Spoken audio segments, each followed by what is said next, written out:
नमस्कार, आप देखें इनबी न्यूज और मैं हूं आपके साथ प्रियव्रत दीक्षित। स्वागत है आपका अपने उत्तराखंड के इस खास बुलेटिन में। तो चलिए खबरों की शुरुआत करते हैं। तो चुनाव से पहले प्रधानमंत्री नरेंद्र मोदी आज चुनावी रैली के लिए हल्द्वानी पहुंचे और प्रधानमंत्री मोदी ने यहां एक चुनावी रैली को संबोधित किया। इससे पहले पीएम मोदी ने कुमाऊं की 17,500 करोड़ रुपए से अधिक की 23 विकास योजनाओं पर शिलान्यास किया और उद्घाटन किया। अपने संबोधन में प्रधानमंत्री नरेंद्र मोदी ने कहा कि इस दशक को उत्तराखंड का दशक बनाने के लिए तेज गति से विकास कार्यों पर अनेक काम करने की जरूरत पर हमने जोर दिया है और उत्तराखंड में बढ़ रहे हाइड्रो प्रोजेक्ट्स और उत्तराखंड में बढ़ रही औद्योगिक क्षमता इस दशक को उत्तराखंड का दशक बनाएगी। इससे पहले मुख्यमंत्री पुष्कर सिंह धामी ने हल्द्वानी में प्रधानमंत्री नरेंद्र मोदी का स्वागत किया और उत्तराखंड के हल्द्वानी में मुख्यमंत्री पुष्कर सिंह धामी ने कहा कि विपक्ष आज पूरी तरीके से नेतृत्व विहीन हो गया है। जो व्यक्ति हिंदू और हिंदुत्व में अंतर करता है उसे सनातन धर्म के बारे में क्या पता होगा।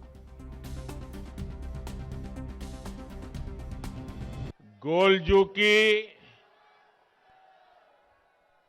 यो पवित्र धरती कुमाऊं में आपू सबे भाई बहन को म्यार नमस्कार। वह सबे नान तिना के म्योर प्यार व आशीष। जागेश्वर, बागेश्वर, सोमेश्वर, रामेश्वर, इन तीर्थस्थलों की शिवस्थली को मेरा शत शत प्रणाम। देश की आजादी में भी कुमाऊं ने बहुत बड़ा योगदान दिया है। यहां पंडित बद्रीदत्त पांडे जी, उनके नेतृत्व में उत्तरायणी मेले में कुली बेगार प्रथा का अंत हुआ था। साथियों, आज कुमाऊं आने का सौभाग्य मिला तो स्वाभाविक है कि आप लोगों के साथ जो मेरा पुराना नाता रहा है, जो गहरा नाता रहा है, उसकी पुराना बहुत स्वाभाविक है। और इतनी आत्मीयता से आपने जो आज उत्तराखंड की टोपी पहनाई है,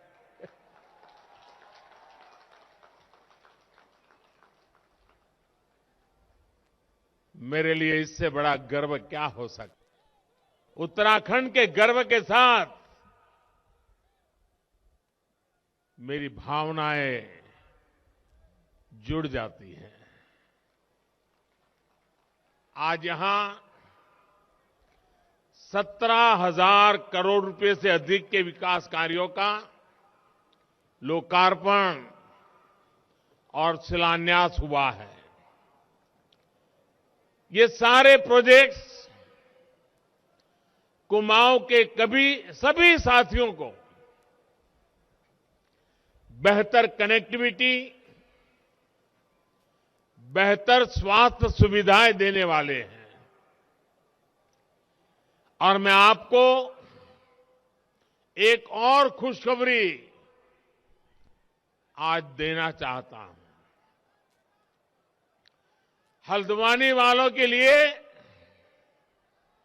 मैं नए साल की एक और सौगात लेकर आया हूं।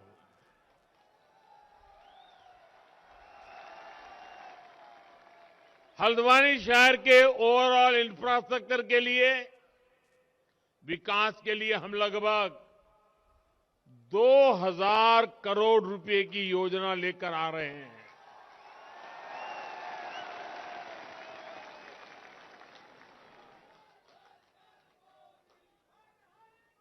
अब हल्द्वानी में पानी, सीवरेज, सड़क, पार्किंग, स्ट्रीट लाइट, सभी जगह पर अभूतपूर्व सुधार होगा।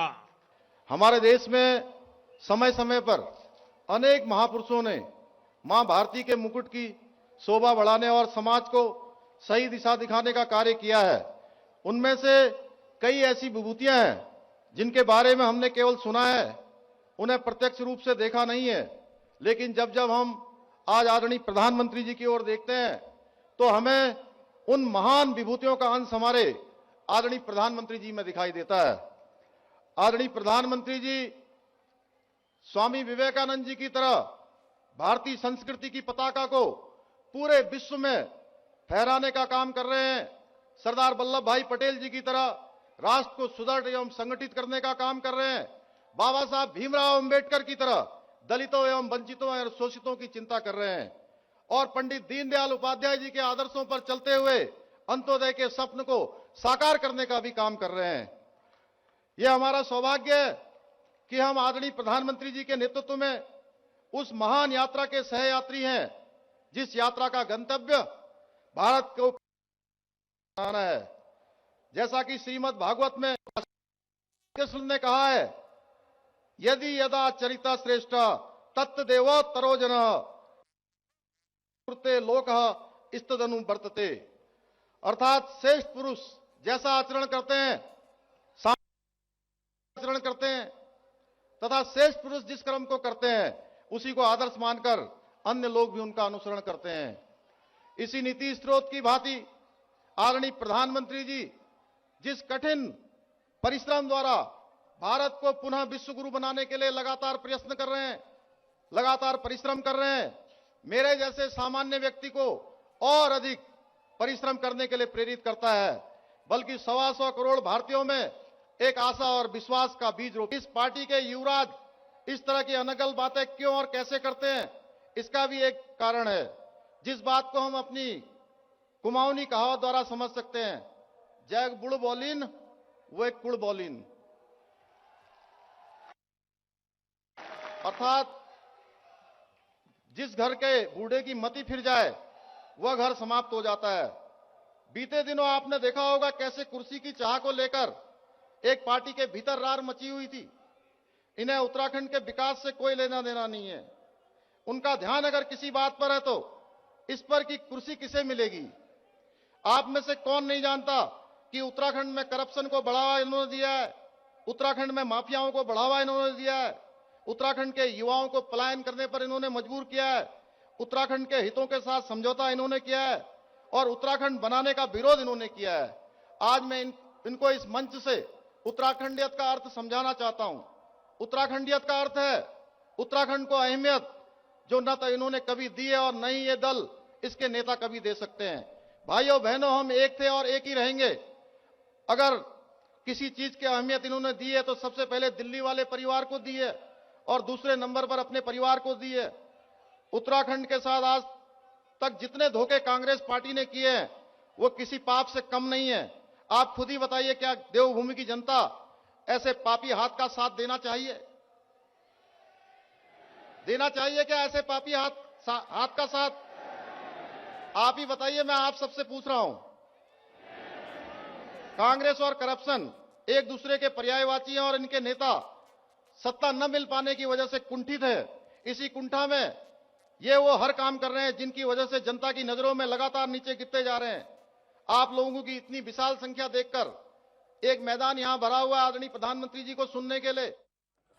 और फिलहाल यहाँ रुकेंगे छोटे से ब्रेक के लिए। ब्रेक के बाद भी खबरों का सिलसिला लगातार जारी है।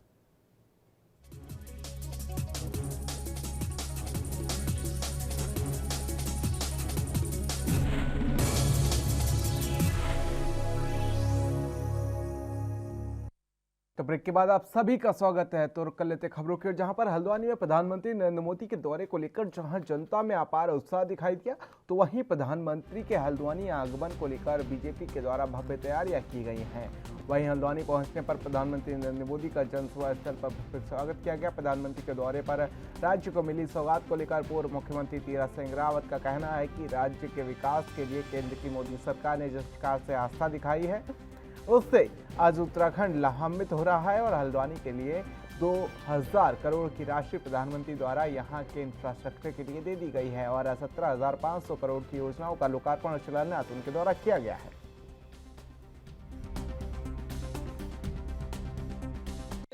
प्रधानमंत्री मोदी जी ने आज जिस तरह सौगात और कुमाऊं और उत्तराखंड को दिया है 17,500 की करोड़ की योजनाओं का, जिसमें सिविल लाइन भी है, कॉरिडोर भी है और पर्यटक भी है, नैनीताल का झील भी है।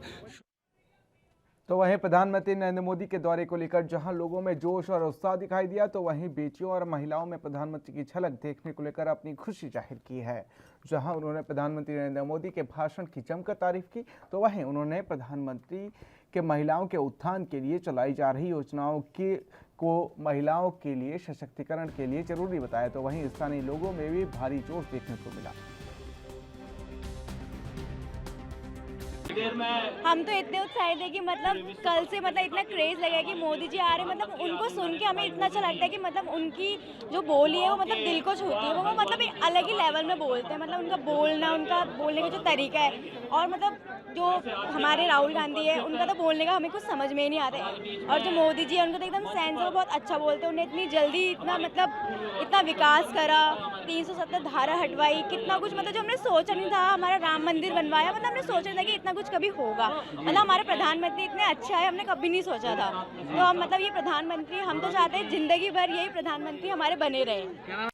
लोग यहाँ पे आए हैं, उनका आशीर्वाद बना है हमारे ऊपर और हमेशा ही बने रहेगा। और जो योजना उनने हम लड़कियों के लिए बनाई रखी है कि 21 साल के बाद ही इन लोगों की शादी कराई जाएगी कि हम आगे अपने पैरों पे खड़े हो सकें, पढ़ाई कर सकें। तो ये सब जानकर हमें बहुत खुशी हुई जो ये सब हमारे लिए किया मोदी जी ने। आगे ही हर लड़कियां अपने पैरों पे खड़े रहें और यही इसी उत्साह से हम लोग खुश रहें। हमें बहुत खुशी है कि प्रधानमंत्री जी आ रहे हैं। हम उनको आज देखने आए हैं, सुनने आए कि वो क्या बोलना चाहते हैं। वो अब आए हैं, कुछ ना कुछ करके जाएगी, बदलाव हो गई।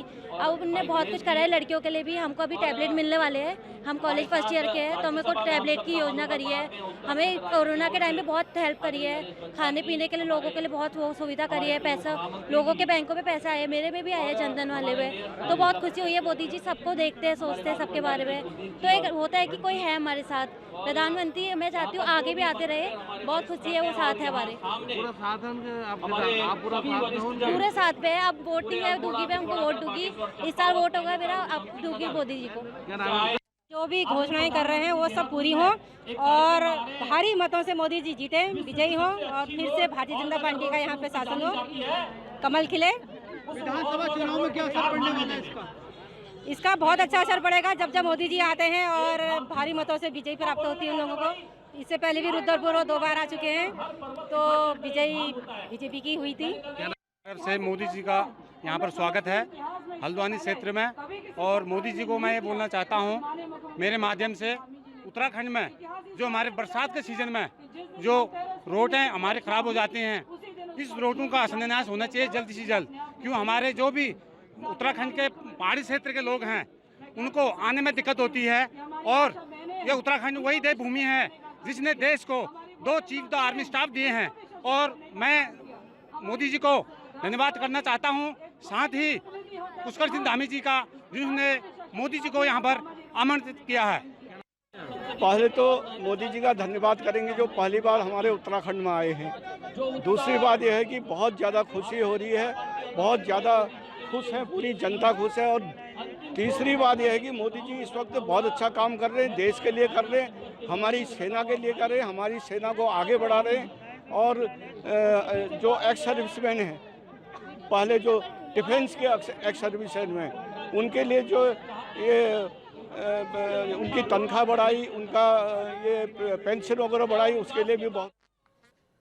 तो वहीं प्रधानमंत्री ने आज हल्द्वानी के उत्तराखंड को करोड़ों की सौगात दी है, और उस पर उत्तराखंड के कैबिनेट मंत्री हरक सिंह रावत ने खुशी जाहिर करते हुए एनबी न्यूज से खास बातचीत की है।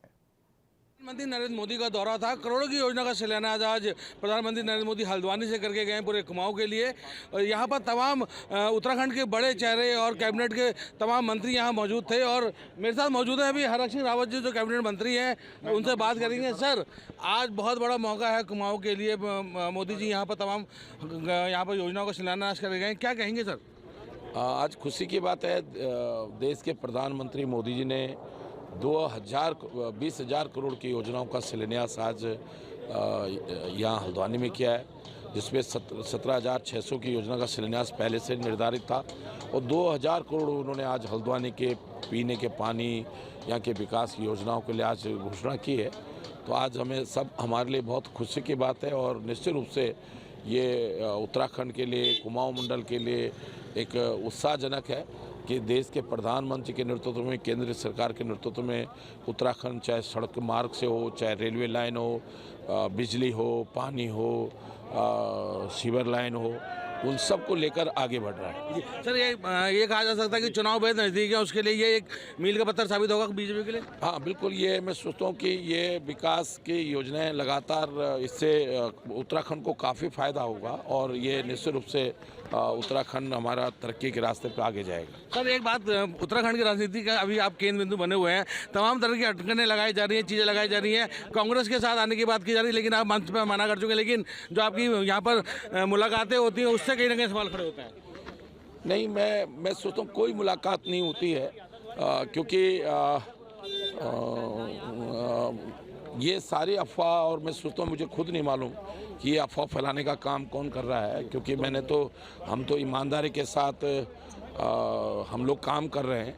लेकिन कुछ जानबूझकर कई बार ऐसा होता है कि भाई किसी एक जगह कोई शादी में या किसी एक जगह मैं भी पहुंचा हूं, हरीश राव जी पहुंचे, तो इससे कई बार लोग जिसको जो मन आता है, विशेषकर सोशल मीडिया में, आजकल सोशल मीडिया में किसी का बस नहीं है, कोई कुछ भी चला देता है, जिसका जो मन आता है वो चला देता है। तो मैं सोचता हूँ कि इन अफवाहों में, इन चीज़ों में कोई दम नहीं है और ये सिंपल एक अफवाहें हैं।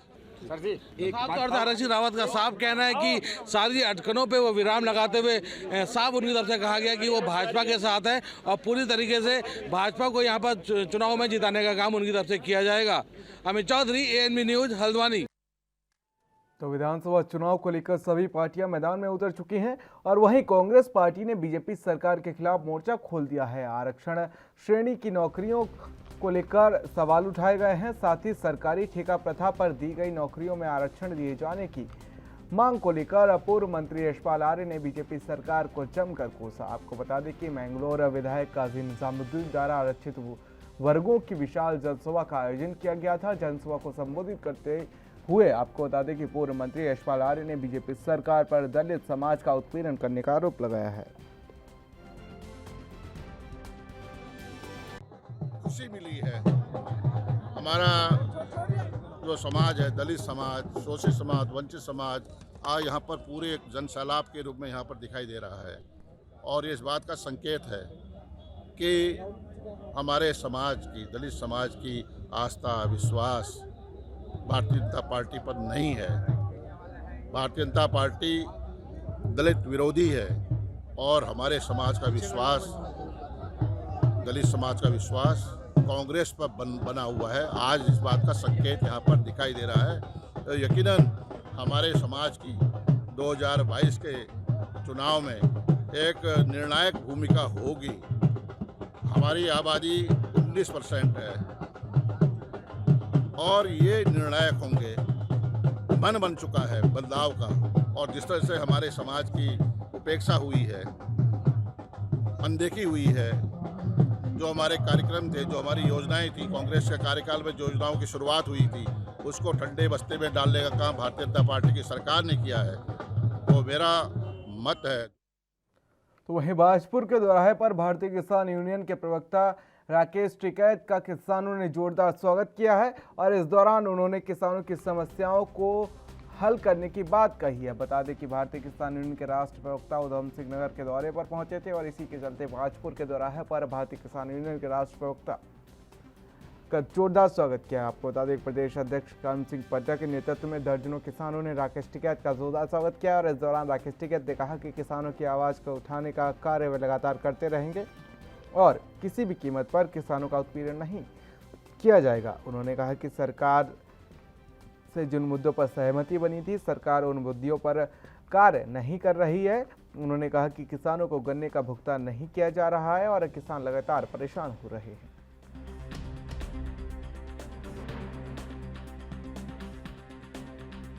सिंह नगर का दौरा, पूरे पहाड़ का इलाज हो गया, इस सरकार ने कर दिया। पूरा तो पहाड़ प्लान कर रहा नीचे, वहाँ जंगली जानवर, फसलों के रेट नहीं है, नौकरियां नहीं है। यहाँ पे किसान गन्ने की खेती करे तो उसका भुगतान नहीं है, मिल बंद हो रही, एमएसपी पे खरीद नहीं है। ये बड़े सवाल है। बेरोजगारी चरम सीमा पे है पूरी, और सरकार, भाई जिसकी सरकार है वो दूसरे धंधे पे लग रही। पूरी जमीनें जाएंगी किसानों की। अगर बचानी है इनको जमीन, और जमीन बचानी है तो आंदोलन पर आना पड़ेगा। यहाँ पर भी पूरी स्थिति है, पूरे उत्तराखंड की भी स्थिति ठीक नहीं है। आंदोलन की जरूरत पड़ेगी देश में। सरकार उस पर काम नहीं कर रही। जो समझौते हैं उस पर काम करे सरकार। अजय टैनी यहीं घूम रहा, बड़ा प्रमोशन दे रहे उसके उसको। भाई अभी उसको बर्खास्त करो। मतलब गाड़ियां चढ़ा रहे हैं, गुंडागर्दी की हद होगी पूर्ण रूप से। बड़ी गुंडागर्दी कर रही सरकार। रणनीति है, देख रहे अभी कामों में जा रहे। किसानों की हालात ठीक नहीं है पूरे देश की, चाहे वो आदिवासी हो, वो पहाड़ का किसान हो या प्लेन का किसान हो, जमीनों पर नजर। तो वहीं उत्तराखंड के काशीपुर में आज भाजपा प्रवक्ता राकेश टिकैत ने सरकार पर कड़े प्रहार किए हैं। उन्होंने कहा कि सड़क और संसद के बीच की दूरी को कम करने के लिए हमारी लड़ाई हमेशा जारी रहेगी। इसके लिए हम संसद में बैठने वालों से लड़ेंगे भी और खाएंगे भी। किसान कभी सड़क पर बैठकर डोसा बर्गर खाएगा तो कभी कुलचे। इस दौरान राकेश टिकैत की गर्माहट साफ नजर आई। उन्होंने अपनी टीम के साथ गुलाब अमृतसरी छोले कुलचे खाते हुए कहा कि कुछ नेता अन्न पैदा करने वाले किसानों को खाते हुए देखकर जाने क्यों जलन होती है, और दुनिया को अन्न पैदा कर खिलाने वाले किसान जब सड़क पर बैठकर खाता है तो उनके पेट में आखिर दर्द क्यों होता है। मामला है, शुगर फैक्ट्रियां बंद है, वो चाहे जसपुर से लगाकर वहां तक की, आगे तक की। कोई गन्ने का ज्यादा हिसाब किताब है नहीं, लोग सस्ते में बेचते हैं। यहाँ पे भी बकाया है, यहाँ पे मजदूरों का भी बकाया है। फैक्ट्रियां बंद होगी, एमएसपी पे बिकता नहीं सामान, लोग सस्ते में उसको बेचते हैं, कोई भी फसल अपनी हो। लेकिन अगर जमीन बेचना चाहा तो जमीन रात के अंधेरे में भी बिक जाएगी, लेकिन उसमें पैदा होने वाली फसल नहीं बिकती। ये बड़ी दिक्कत है। फर्द वो कागज पत्तर जो जमीन के चाहिए वो देने में दिक्कत कर रहे हैं। ये सारी समस्याएं यहाँ पे हैं। बिजली की समस्याएं हैं, खाद की बहुत बेड़ा समस्याएं है। ये तो किसान कोई खाद के को फंके थोड़ा मारा घर ले जाओ, वो जमीन में गिरता है, उससे देश का उत्पादन करता है। ये सारी समस्याएं यहाँ पे, जो ऊपर पहाड़ का किसान है उसको बहुत ज्यादा प्रॉब्लम है। वो नीचे प्लान कर रहा है, वहाँ जंगली जानवर, चकबंदी नहीं है, वहाँ पे पानी का सिस्टम नहीं है। मतलब पहाड़ के जो खेत है वो पानी के लिए तरसते हैं। लोग धीरे धीरे प्लान कर रहे हैं वहाँ से। कोई सरकारों के पास में पॉलिसियाँ नहीं है जो जिस पर काम कर सके। प्लान कैसे रुकेगा? इंटरनेशनल बॉर्डर से हमारे वहाँ से खाली हो रहे हैं पहाड़, तो ये एक चिंताजनक प्रोजेक्ट है। यहाँ पे लोग आते हैं, और उत्तराखंड एक शांत प्रदेश है, लेकिन यहाँ पे भी आपस के झगड़े करवाना चाहते हैं। लोग कहाँ जाए? तो खबरों में फिलहाल इतना ही। देश और दुनिया के अहम खबरों के लिए बने रहिए एनबी न्यूज़ के साथ। नमस्कार।